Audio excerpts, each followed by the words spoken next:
Welcome to the worst of the best podcast. You wanted the best. Well, they didn't freaking make it. So here's what you get. From Canada, Ryan and Jason.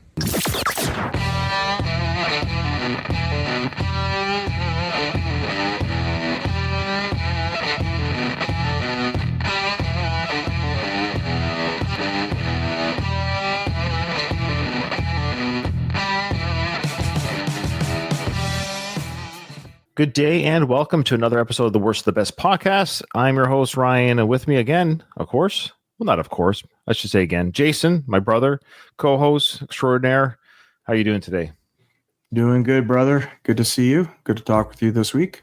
Yeah, and at the time of this recording, Jason just had his birthday. I won't say your age. I don't want to out you to the masses and all the female fans. You know, will see you and let them think whatever age you are, but. Yeah, happy birthday. Let's just put it this way. I am the older brher. You're older than me. That's true. Yeah. And I will say I have a big birthday coming up this year. The big 5-0. Well, I sort of outed you a little bit. Yeah, I'm excited for that. All right. Speaking of happy thoughts and happy birthdays and happy thoughts, we've done a few episodes recently. They're not like depressing, but they're tough subjects. And I thought today, Jason, maybe we do something a little bit lighter. A little bit more, maybe even fun, but just a lighter, fun topic in that we're going to talk about this year in 2025. Often when we do our yearly episodes, we'll do the most Googled things. Of course, the celebrity deaths is our most fun one. We've had some good ones so far this year. But we haven't done a mid-year episode. So we're halfway through the year almost at the time it's recording, if you can believe it. And already, it's crazy. Already this year, though, Jay, this was some pretty historical first. This is the first XYZ. This is the first ABC. And when I did this list, I was like, holy smokes, I can't believe this thing happened. Like I didn't even hear of this story. This is big stuff today. So will this be the first podcast that we have a listener? This might be the first one we have more than 10 listeners. So let's stand by for that. All right. Well, Jay, let's just get right into it. Now, this one, of course, we all know about, but this will give you an idea of what I'm talking about. So we just had a new pope. The world was blessed, Jason, with a new pope.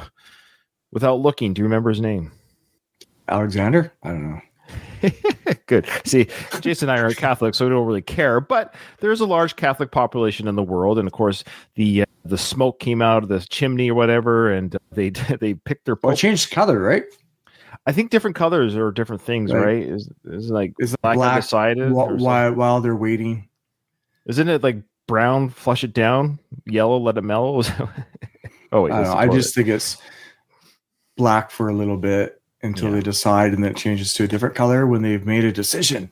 That's right. Well, it's Pope Francis, as you know, and he'll be, speaking of which, he will be on our end of the year list. He passed away April 21st, and the College of Cardinals, Jason, they convened in Vatican City to select his successor. So on May 8th, 2025, white smoke rose from the Sistine Chapel, signaling a historic shift for the Catholic Church. As you probably already know, for centuries, Italians dominated the leadership of the Roman Catholic Church, with 217 of the 267 popes hailing from Italy. I didn't realize it was even that high of a ratio, but I didn't even realize there's that many popes. Well, the Catholic Church has been around for a while, I guess. Yeah. I know, but that's just... Well, they enter it kind of young. I'm sorry, they enter. That's the exact opposite. They enter... Is it? Yeah. They enter the popehood, whatever it's called, papacy or something, papacy. They enter it late in their life, so I guess they kind of rotate them through them quickly. But no American, Jason, this is where we're getting. This is the first. No Americans ever worn the Pope crown, and that changed when 69-year-old. So he's, he could have 20 years doing this gig. The 69-year-old Cardinal Robert Francis Prevost. He's a Chicago native. He is now Pope Leo the 14th. So why did they change their names? Who knows? I don't know. Because now they leave their human form behind, and now they're blessed by God and move forward as the spiritual leader. Yeah, I guess so. Yeah, I don't know. I didn't realize that. So good for Pope Leo, and wish him all the best and good health and all that good stuff. So anyways, so the first here, folks, this gives you an idea of, dear listeners, what we're getting at. This is a first. In all the years of popeness, this is the first American pope. That's pretty big, I guess. Yeah, I would think so. I'm not sure what the requirements are to be a pope, but only God knows, and the voters. Yeah. Okay, right. So we got Kyle K.G. Muldoon Jr., born in August 2024, faced a dire challenge. Carbamoyl phosphate synthetase 1, or the CPS1 deficiency, a rare metabolic disorder causing toxic ammonia buildup that ravages the liver and impairs neurological development. The only proven long-term fix is a liver transplant, but it wasn't an option until KG's first birthday. Fortunately, a pioneering team at the University of Pennsylvania had developed an untested gene editing therapy. When KJ's case surfaced, over 45 scientists, doctors, and biotech firms, of course, the firms, united to create a life-saving treatment against a ticking clock. Using CRISPR, the Nobel Prize-winning gene editing tool, they pinpointed KJ's disease-causing mutation and crafted a therapy to correct a single letter in the genetic code. The FDA bending standard protocols greenlit the emergency use of the novel approach. KJ's parents faced a heart-wrenching decision: rely on medications to sustain him until a transplant, or risk an unprecedented therapy. They chose CRISPR, and on February 25th, 2025, KJ received his first infusion, followed by a dose in March and April. Now 9.5 months old, KJ shows no major side effects, is thriving, is hitting developmental milestones. While a full cure remains uncertain, his condition is partially reversed. So this is the first gene editing therapy designed just for him. That's insane. So long story short, guys, they changed a single letter in the genetic code to stop this metabolic disorder from forming. Yeah, that's awesome. That's fantastic. This is the kind of stuff I'm talking about. So today's worst is the best. We're going to talk about 10 firsts, and we'll pick which one we think is the least, the worst, the least first, the worst first. Yeah, the worst first. Okay, this is our first worst first, Jay. All right. Yeah, so far this is a really, really great. I love this kind. I freaking love this kind. We got more of these stories in this episode, but this is just amazing, Jay, that they can just literally go into the gene editing. I'm all for it. I'm sorry. Just go in there and fix it. Fix it. I don't want my kid to have this issue. Fix it. Please go in there and twiddle and fiddle. And anyone that's against this, that means you're against heart transplants. That means you're against Tylenol. You know what I mean? Like at some point, or insulin. I'm a type 1 diabetic. Yeah, Jason takes insulin to stay alive. I've taken insulin since 14. That's right. And the treatment has developed a little bit over the years. Not a ton, but the medical devices is what's improved the most, rather than the therapy. Yeah, wouldn't it have been great to have CRISPR, and they would have known I had a genetic defect at some point? I could very well likely have the autoimmune response where I would become a type 1 diabetic, fix it, and my life would be infinitely better. I don't get how they do it. Obviously, you have to Google all that stuff, but just CRISPR's been around for a while, but it's the CRISPR technology has been around for quite a while, but it's always, it's still in developmental stages. Some people suggest other countries are a little bit more aggressive with it. Oh, I see. Okay. Yeah. So if you were a parent, you are a parent. Yeah. You are a parent, but if you're in the situation, not knowing the end of this story as it is right now, but let's say you were, hey, we've got this new thing. Are you willing to try it on your kid? Would you do it, or would you wait for the transplant? Well, let's say, for an example, I had the option of getting, say, a pancreas transplant. Right. And then have to have autoimmune suppressing drugs the rest of my life, or a CRISPR that would just snip the genetic code and then be cured of it. I would risk this. Having lived with diabetes my whole life, I absolutely would take the risk, because it's a sucky disease, as most diseases are. Of course. All right. Yeah, that's fantastic. Good stuff. And we wish KJ, that's Kyle Muldoon Jr. I guess the J is Junior, so probably the dad's name is Kyle, of course. So we wish little Kyle full health, and let's keep our eyes and ears on his development. Jay will come back, and hopefully he won't make the end of the year list. All right.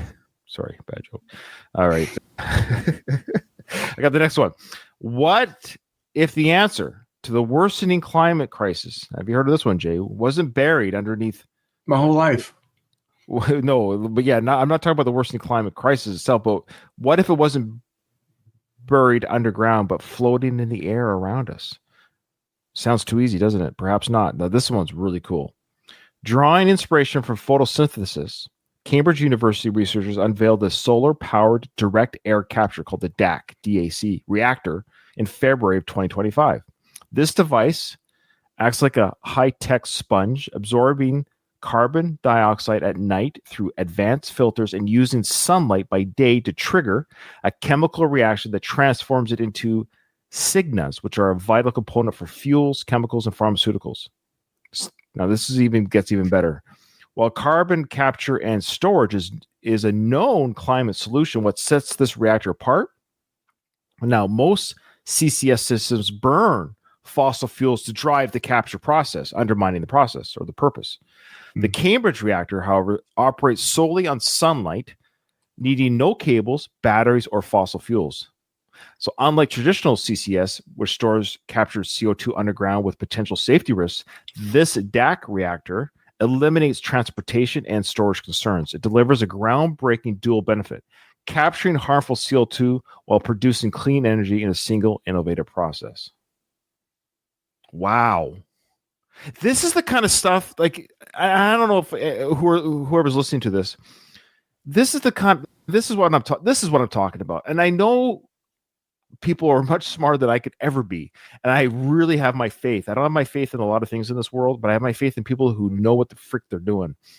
And like, we say what you want. Yes, fossil fuels won't be around forever. And I love that humans are so good at figuring, okay, look, we got to figure out something. And they thought, well, why don't we grab it from the frickin' air, CO2, and make that into energy? That, to me, Jay, what do you think? That just blows me away. That's so cool. Yeah, I think I've heard something similar, even more locally. I feel like there was something in the Whistler area a couple of years ago that sounds very similar to what they're doing here. You're basically scrubbing the air. Yeah. For excess, well, in this case, it's the CO2, and then transforming it into something useful. Yeah, fantastic. Yeah, I think it's awesome. Yeah. I mean, obviously, not much more to say, but keep going, Cambridge. Love it. Love hearing that kind of stuff. Now, this one I did know about. You knew about this one too. Yeah, I like this one. All right. So, the dire wolf, more than just the fierce canine muse for the HBO's Game of Thrones, was a dominant predator that once stalked North America.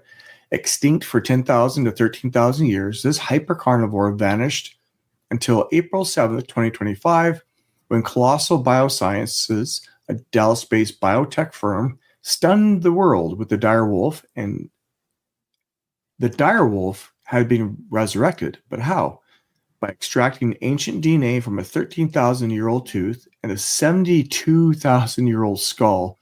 Yeah. Colossal reconstructed two complete dire wolf genomes, comparing these to the gray wolf, their closest kin. Scientists edited the genes, maybe similar to the CRISPR that we talked about earlier, but they edited the genes to restore the dire wolf's unique traits. So they took two partial DNAs and kind of like Frankenstein them together, and then they almost like they filled in the gaps a little bit, like or they took say there was 100 genes in the first DNA and 100 in the 13,000-year-old, 100 in the 72,000-year-old, and one was missing with the other one. Yeah, like missing the fingernails or whatever. The teeth DNA. Or it's just crazy how they. Yeah. Ugh, it's amazing. Okay, yeah, keep going. So the modified DNA was inserted into a domestic dog's egg cell, and embryos were implanted in surrogates, yielding 3 pups: males Romulus and Remus, and female Khaleesi. Not perfect replicas, but close. Skepticism and ethical concerns swirl around Colossus's feet, with fears of ecological havoc. The company insists the wolves won't roam free, housing them instead on a 2,000-acre preserve certified by the American Humane Society and USDA. Yeah. Well, this is fascinating. So they're on a preserve, fair enough, and that's fair because I get that's a fair argument. Like we're told not to bring fruit across the border because it could wreck. Well, there is examples in the past where they will go, "Oh, we have too many, whatever here, so we'll bring in a predatory." And then animal to get rid of it, and then it just completely does more harm than good. Yeah. So I guess it's a safe thing to do because they don't want a whole bunch of dire wolves eating out, like overtaking areas, wrecking the ecosystem. So here's the question I have right away. I mean, you're probably already thinking it, maybe, or our listeners are. Can they do this with early man? Oh yeah, I think they already are. I'm not sure about Neanderthal man per se, but I think I've worked with a. I think I've worked with a couple of them. Yeah, I think there's a lot going on behind the scenes that we're not privy to, as they say. Do you really think that's happening? And this is the public knowledge, but then there's Jay, this is not supposed to be a conspiracy episode. We're sticking. I'm not. I literally think that we are not. We just don't have access to information. Because why would they say something when there is so many ethical? They're going to work out the hiccups and then present it to the public. They're not going to present to the public all the, the mistakes or the half human, the deformed people or animals or whatever. They're not going to expose themselves that way. They're going to wait until they perfected it and then tell everybody about it. Who knows how many times did the people that did the dire wolves? How many times did they screw up before they had success? I don't know. I don't know. Maybe they must have worked on rats or something. They probably worked on rats, rabbits. Who knows what they cloned or. This is essentially cloning. Is this at the end of the day? Isn't this what this almost is in the sense? The term cloning it seems like an exact copy. I get it, but they've taken DNA, impregnated an animal, and then they put that DNA in the egg cell, and they put that egg cell. And embryos into a surrogate, and then the surrogate gave us puppies. Yeah, it's pretty close to cloning, isn't it? Isn't that? I mean, it might be a slightly different definition, but it's. So here's a question I have for you. Pretty close. Are they able to take my DNA right now and make another me right now? Yeah. Sounds like it. And like I say, I suspect it's happening. Okay, CRISPR. My understanding is they're doing this in China. Oh, really? Yeah. They are improving on their math. I've heard about that. I've heard about things. Yeah. And, we're training them to be really good gymnastics people. But is it the training or is it the gene editing? Can we gene edit ourselves right now as living creatures to be smarter? I'm not sure about smarter, but I know I have heard the guy that kind of pioneered CRISPR, he's done his own gene editing. That's my understanding. Really? Yeah, on himself. What would you? What could you edit? I'm trying to think what you could do. Like your eyesight get better, maybe, or sure. I suspect. I would just like to have like memory recall, or how would that be done though? So you don't remember everything. So your brain goes crazy. You know what I mean? Is there a reason why we don't recall everything? Is it like a safety mechanism, or else your brain would be so full? Does that make sense? Yeah. Well, you know how they say butterflies can see however many different colors that we can't see. Our visual range is very limited. Right. If we could see what butterflies see, apparently we wouldn't even move. We'd be so overwhelmed with what it is that is in front of us. That's what I mean. So I'm sure there's a protective, like we are interpreting the world around us to best benefit us as a species so that we can survive. So you got to be careful. If you give yourself too much quote-unquote powers, it might be overwhelming. Yeah. My last question on this is just so fascinating. I'm just picking. I'm also, when I ask you, I'm asking the listener to think, right? Yeah. If you were, would you let them take your DNA to make a clone of you? You're birthed from a surrogate mother, so you're going to be birthed naturally, whatever that, you know what I mean? But as long as I can have notes about the stupid things I've done in my life now, and I can reference those things and make different. So here's the question: is if they took an exact DNA clone, because you have DNA and I have DNA, so that's what they take the DNA and they make another Ryan, another Jason, right? So my question is, this is where it gets weird. is how much of my DNA genetic makeup makes me Ryan versus just the experiences. And I'd be interested to see, because I should be alive for another 20 years. So if they made me right now, what a fascinating thing it would be to watch me being raised by two loving parents, just say like a normal home, just to see what that Ryan would do with his choices, how he would do at school, just raised in a different home and upbringing, not better or worse, just different, but it's a safe, normal, kind of standard childhood, and just see what he chooses to listen to, sports he gets into, and see, is it because of Ryan, or his upbringing, or it'd be a fascinating thing just to watch.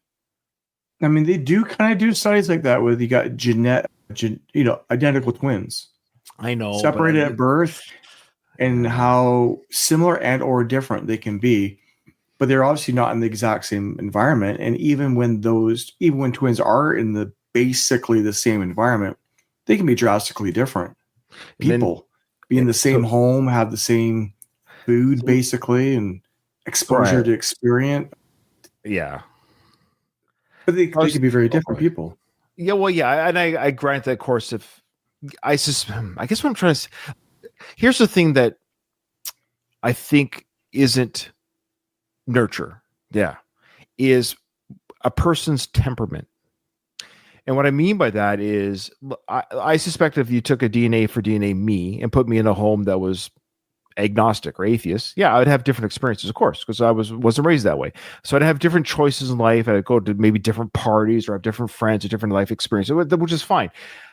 I wouldn't be blown away by that, because that would just be a natural, like, of course, that Ryan or version of Ryan 2.0, he'd have different life choices and different moral compasses, so to speak. But I wonder if my temperament would be the same. Because is my temperament, I'm not saying I have a good or a bad one. I think I have a pretty good one, but it all depends. But I think I have a pretty good one. So I'm wondering if that temperament, so if 70-year-old Ryan meets 20-year-old Ryan in 20 years, would I recognize the temperament of myself in that clone? Or would I be a jerk? You know what I mean? Like, that's what I want to know. So how much of our DNA what I'm getting at is, I hear what you're saying. This is the free will argument. This is the free will argument. How much of who I am is truly, you make 1,000 of me, we're all going to be the same temperaments, the same kind of intelligence level. It would be similar. I think it would be similar. So isn't that kind of, and then, but your temperament would be tempered, not to use the word twice, but it would be modified based on the type of exposure to things. I understand. I totally get it, which I know what you're saying. So it would be molded, right? So if you have, let's pretend you're really kind-hearted and empathetical, but you got beat up every day. Sure. Well, how much of that can persevere a certain amount of aggression without shaping who you are? But I think fundamentally your temperament would be similar. Yeah. And your reaction would be based on the nurturing environment in which you are placed into. And then that goes to the idea, not to do conspiracies necessarily, but the idea of reincarnation. Yeah. The idea of people who think I guess the past lives, right? Reincarnation. Past lives. And they recognize things or. Yeah, fascinating. I love these thought processes. And my last question is for hypothetical. If I would love to observe that, let's say the company that does this lets me observe, almost like a Truman Show. I get to observe this growth of this individual just to see how they're doing in school, just basics of how they do in school, how they're doing at sports, how they do with relationships, how they do with their parents and siblings, to see, I see myself. I'd be the same way. And in that situation, I could say I'd do the same thing. And then the question is, if 20-year-old Ryan would like to meet 7-year-old Ryan, and would you do it? Would you like to meet each other? And that'd be kind of a fascinating discussion. So what's your life like? And that 20-year-old version of yourself would see the 7-year-old version of me 50 years later and think to themselves, well, that's how it might look like. So with that thinking in mind, I mean, we can kind of do that experiment to ourselves, regardless of what age we're at. Is, the trajectory of our life, the direction that we really want to be in? If I was to meet my 70-year-old self, would I be okay with the decisions I'm making? I mean, this is just a thought experiment. But then it also goes back to the idea of past lives, reincarnation, or whatever. Maybe we have had these experiences and maybe we've lost that remembrance of those things. Yeah. If you believe in a reincarnation or, past lives, or maybe I've got things to learn, maybe there's some of those seeds in our minds and in our hearts and our souls that are already there. We just have to kind of tap into it or whatever. All right. Good stuff. Next one. Love him or hate him, Jay. Love him or hate him. Donald Trump carved his name into history as the first U.S. president since Grover Cleveland to serve non-consecutive terms. And I wondered about that. That when he lost after his election and then his 4-year service, he lost his re-election bid. I wondered if when he was going to win again, that he, as the 47th president in January, he was sworn in. He became the first. Well, two things. First, actually, the first since Grover Cleveland, and he's the oldest commander-in-chief at inauguration at the age of 78 years and 220 days, surpassing Joe Biden's record at the time, 78 years, 61 days, set in 2021. So beyond claiming Cleveland's mantle and age record, Trump broke another barrier as the first, and this one's fun, the first convicted felon elected to president. Despite these polarizing milestones, his second term ushers in a bold new political chapter poised to spark debate and scrutiny for decades. Love him or hate him, these are facts. He's the oldest president. He's the first one since Grover Cleveland to serve 2 terms in a non-consecutive fashion. And he is officially a convicted felon as president. So there you go. All right. I will say Trump comes up again, folks. Don't worry. This is a big year for him. Okay, you got the next one, Jay. Okay, so for years, private companies have chased the elusive goal of lunar landings, often meeting with failure. In February 2024, Houston-based initiative Machines made history with Odysseus lander, the first U.S. spacecraft to reach the moon in over 50 years. However, its triumph was marred by a flawed descent. Another failed attempt to get to the moon 50 years later. Okay. They figured it out 50 years ago, and then we've had a zinger of a time. So, yeah, this one failed, but it's not over yet, Jay. It's not over yet. Okay. The 14-foot craft landed too fast, tipping onto its side. Only if somebody could do the math. Okay. Yet, on March 2nd, 2020, sorry. That's okay. On March 2nd, 2025, Firefly Aerospace achieved a historic milestone. Their Blue Ghost Mission 1 launched January 15, 2025, carrying NASA payloads to collect lunar samples and images, touched down flawlessly at Mare Crisium at 3:34 a.m. Whose time? On the moon? Moon's time. Is that Pacific? Moon's time? Yeah. With no technical glitches, Firefly became the first private firm to execute a perfect lunar landing, signaling that the private sector may indeed be poised to lead lunar exploration and commerce. Okay, so did you? Good. Hear I'm glad about we this? included commerce. No, did not hear any of this. Yeah, this is fascinating. I think this was almost swept under the carpet. I don't know why this didn't make more news. Long story short, a private company, Blue Ghost Mission 1, this is from the Firefly Aerospace Group. They landed on the moon with some payload and for NASA, and they got some lunar samples and images. Now, why did we not put a man in that ship? Why not just jump out, walk around, kick some dust, and walk? Why can't we put a freaking? How is this only the early people had the bravery to do it. Okay, folks, just go look up the lunar module. You tell me that thing landed on the moon. It got off. Anyway, here's the thing. This is tricky because we have evidence here. This is the first successful moon landing, Jane, 50 years, and it didn't even have people on it. And I never heard of it. And we never heard of it. Yeah, they're just like quietly doing. If we fail, then nobody will know about it. If we succeed, well, we'll take some notes and improve on it. But let's not tell anybody really. Let's not really advertise it because we don't want to advertise it. We haven't landed anything in 50 years. Yeah. There's a new thing coming out within the last day. Rumors is that China is going to release video and pictures of lunar. This is, of course, out there. But the reason why we haven't been to the moon is because there are structures and we've been told we're not wanted there. And apparently China is going to be at the forefront of disclosure. I just read that like yesterday, literally. I had no idea this was going to be on our list today, but they... China. They want to be at the forefront and just say, look, the reason we're not there is because we've been told we're not wanted. Well, if any country knows the feeling not being wanted, it's China. All right. Well, hey, bring it on. Bring it on. I say it too. Like, let's find out. Come on. What are they so worried about? We either landed or we didn't. We either can do it again or we can't. Well, speaking of aliens, we have aliens on this planet, Jay. Why don't you talk about this one? I just read the moon one. Oh, you did? Okay. Let me... Hey, Ryan, wait. Yeah. Have you ever heard of the colossal squid? Yeah. That's cool. Have you seen a video of it? Yeah. Maybe for our right here for our YouTube viewers, we'll show it. So this thing, Jay, is incredible.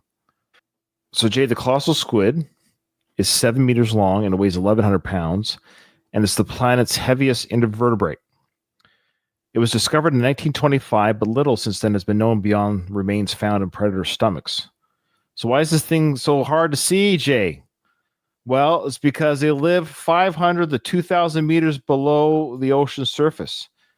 Of course, at these depths, there's crushing pressure, icy temperatures, and total darkness defy even cutting-edge exploration technology.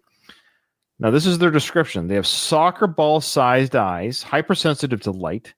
They also, this makes them shy from researcher gear. So, they see light, they take off. But a century after the discovery, a breakthrough came through, Jay, in March 9th of this year. The Schmidt Ocean Institute's underwater robot exploring near the South Sandwich Islands in the South Atlantic captured the first ever live footage of a juvenile, so a baby colossal squid, just 1 foot long at a depth of 600 meters, which is about 2,000 feet. This historic glimpse has marine biologists electrified, unlocking new research possibilities for a creature long shrouded in mystery. So here's the video. So if you're watching this on YouTube, folks, I dare say I don't think all of our viewers or listeners have seen this before. So here we go. So here's the squid here. Look at this thing. It's almost translucent, isn't it? It's got like a glowing insides.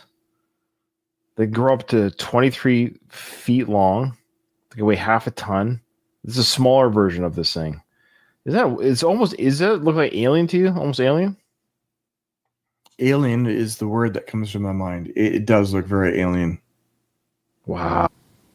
So we've only seen this inside the whales. That's how we knew it existed. Yeah. Well, how we wouldn't know it existed. Cool. So they gutted a whale and this thing pours out. Oof.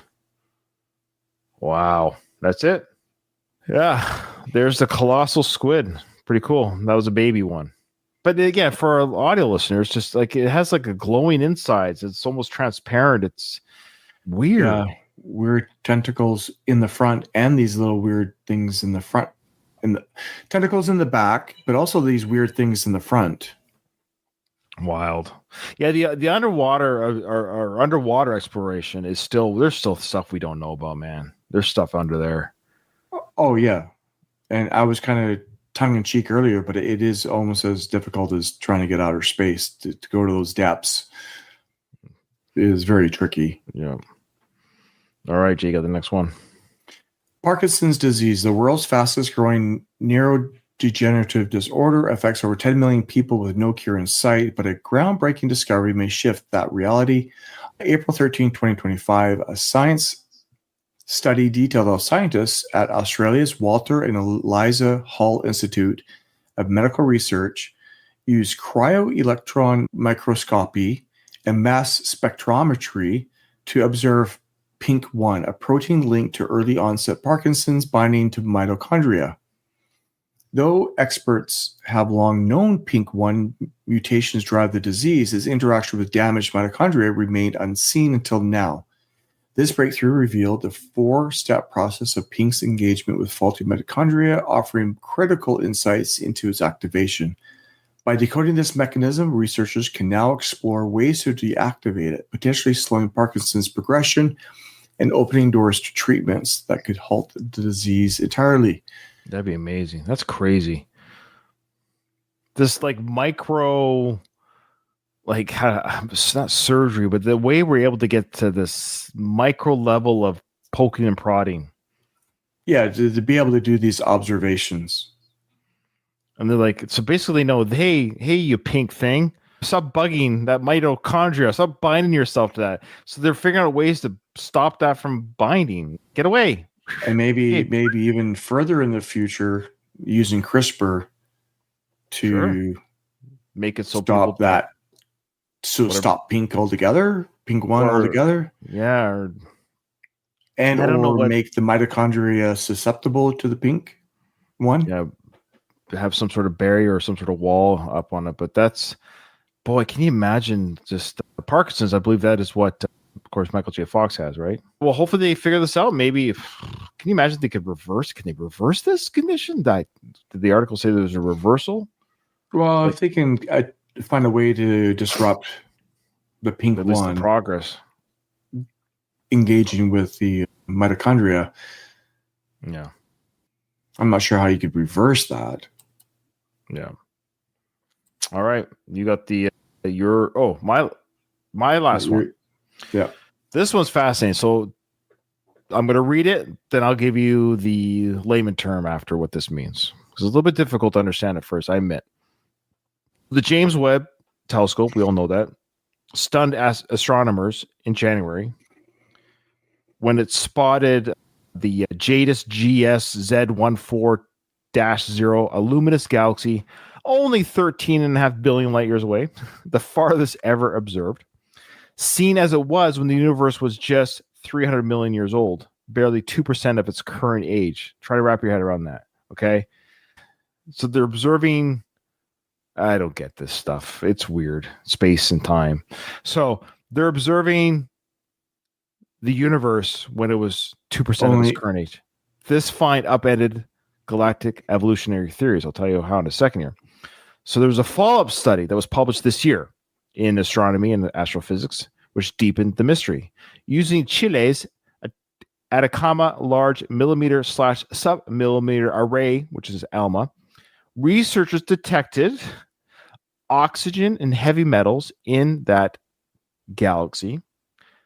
Typically, Jay, young galaxies brim with light elements like hydrogen and helium, only forming heavier ones like oxygen through stellar evolution and supernova explosions. Yet this galaxy boasts 10 times more heavy elements than expected, hinting it had been forging stars for 100 million years before observation. So what does this all mean, Jay? Long story short, the universe as we know it, the galaxies as we know it, it's actually shorter than we expected. So we're younger than we thought we were, which is kind of a big deal by hundreds of millions of years. Things aren't as old as we thought they were. That's mind-bending. So maybe I'm not as old as I think I am. Yeah, that's right. That's right.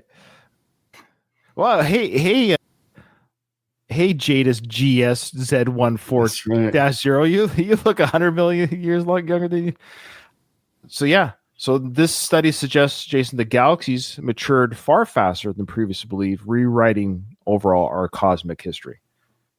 That's interesting. Like the implications of that, trying to understand how that, I don't know, intersects with what we understand and where we're at with all these things. Isn't it amazing that space and everything that exists just for us to observe? So weird, man. Think about it. So these scientists in Chile using these machines and telescopes and all this whatever data collecting, like they're looking at this galaxy, Jason, 13.5 billion light years away. That galaxy is full of nothingness just for us to say, hey, gee, we're younger than we thought we were. What is this? What does this all mean? I don't. Yeah. So are you suggesting it wouldn't be doing that if I wasn't around to observe it? That's what I mean. I don't know why anything is observable. I don't know why space is so freaking big.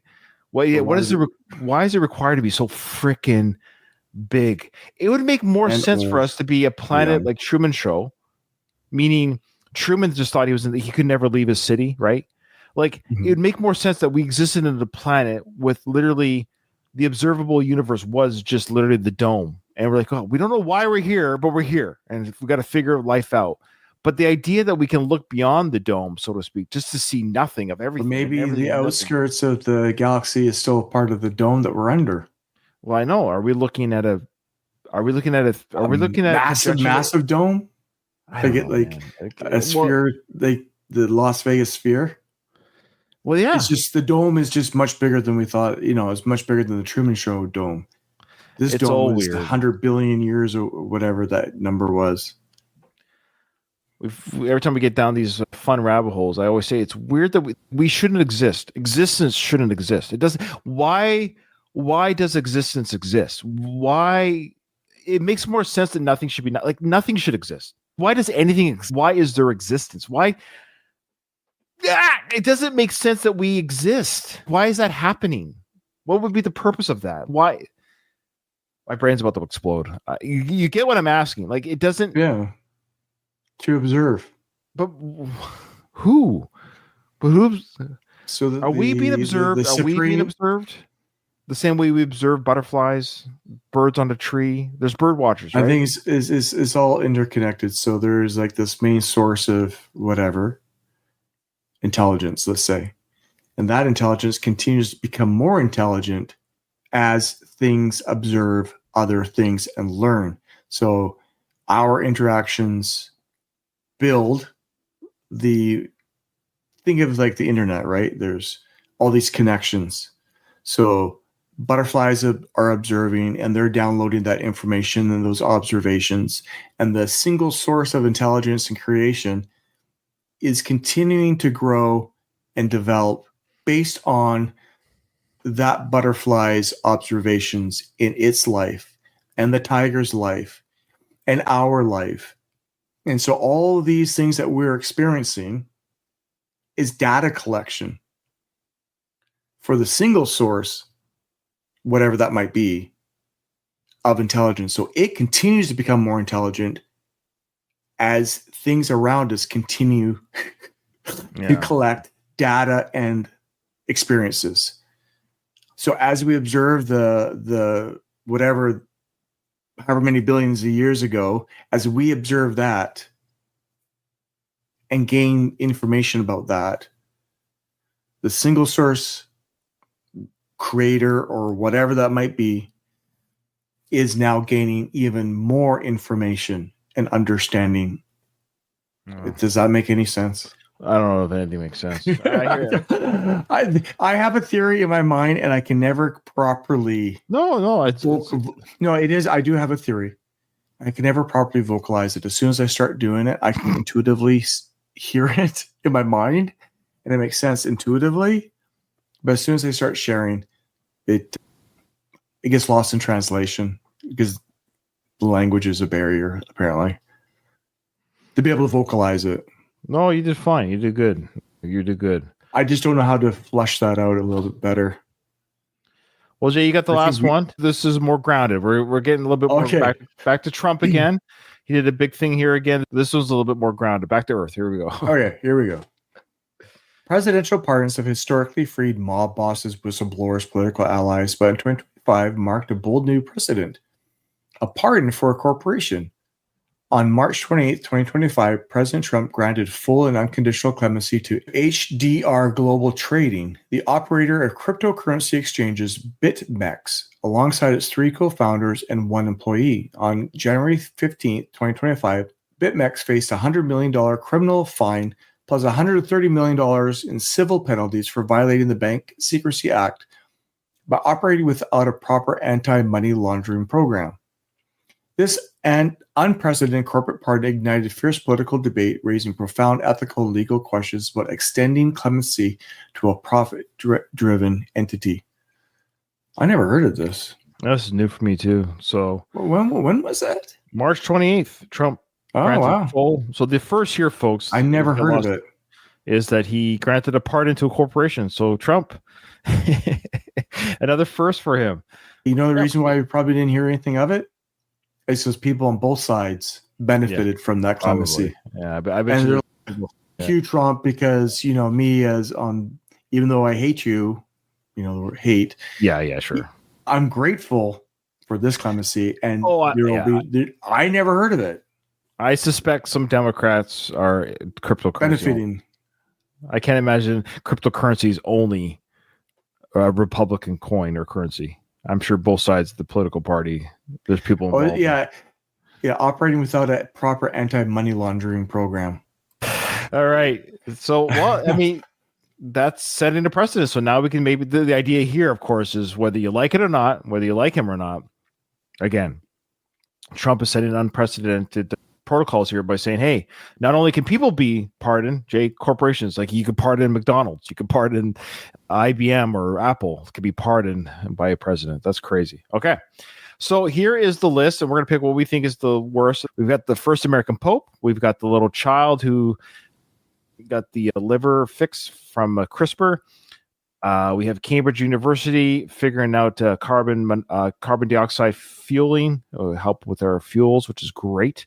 We have the dire wolf and the whole thing that brings the idea of bringing things back to life that were once gone. The dodo bird, Jay, might make a comeback. Donald Trump is the first U.S. president to have 2 non-consecutive terms since Grover Cleveland. I didn't look up when that happened. I should have looked that up. It's probably 1800s, I bet, or something like that. Grover Cleveland was the president from 1800s. 1885 to 1889, then again in 1893 to 1897. So just like Trump, he missed that 1 4-year period. Then interesting. Yeah, that's been a lot. That's a long spell, Jay. That's like 130 years. Wow. Okay, so only 2 people have done it.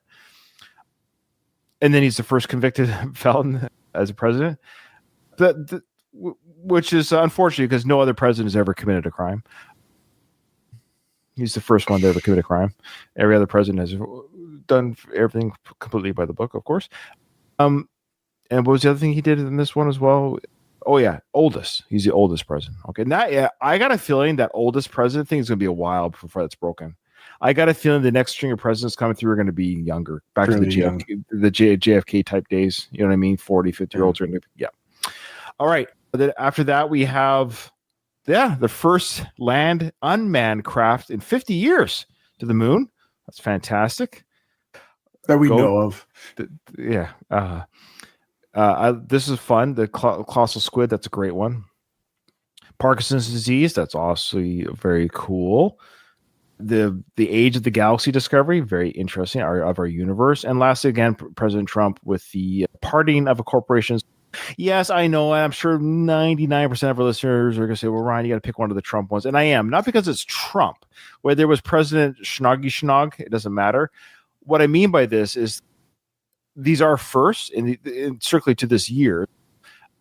I could have easily made this list, Jason, with just 8 and made it a little bit harder. But I think the other ones are so cool and so beneficial to humanity too, as well, like the human stuff, this our idea of who we are in the universe, the idea of bringing back animals to life, all that stuff is just fascinating. So I admit the worst one for me is the last one that we picked out was the idea that we can pardon corporations. I don't know how I feel about that, to be honest with you. Pardoning people, sure, but corporations as a whole, that's odd because it's kind of like a big wand waving of everyone under this corporation is pardoned.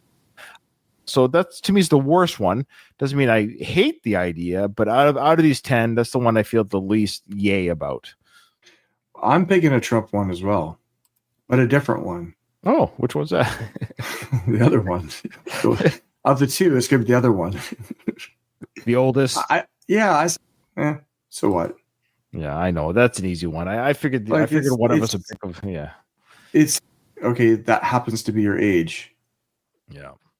And I know this wasn't the most fun picks for the worst. I knew most of our listeners probably would have guessed we would have picked that. But like I said, I wanted to have a more fun episode today, fun discussions, nothing depressing in that sense of death. Those ones are coming back. I will say our death episodes, Jay, the one we did, the stage death one, for example, that was one of our highest downloaded episodes ever. So people right? people like death, people like conspiracies, people like true crime. It is what it is. Yeah, it was one of our highest ones. It was actually the highest downloaded episode this year. Was the death episode. Remind me the Stage deaths, the people that fake their deaths. Oh, yeah. Oh, interesting. Okay. Yeah. On YouTube, though, the most downloads are the music ones or big ones. Those are all very popular on YouTube. Yeah. It's funny how the YouTube algorithms very little hits, but audible ones. Maybe it's us. Yeah, maybe we don't have faces for YouTube. Well, that's true. Very true. Okay. Well, remember, in front of every silver lining, there's a cloud. And today it was Trump for both of us for this list, which will make everyone on both sides of the aisle happy because no one's going to be upset with this. Jason didn't really think it's that great for Trump being the oldest and the first is that Grover guy to win 2 non-consecutive presidency terms. And for me, it was the parting of a corporation. I don't know how I feel about that. I got to work that one out.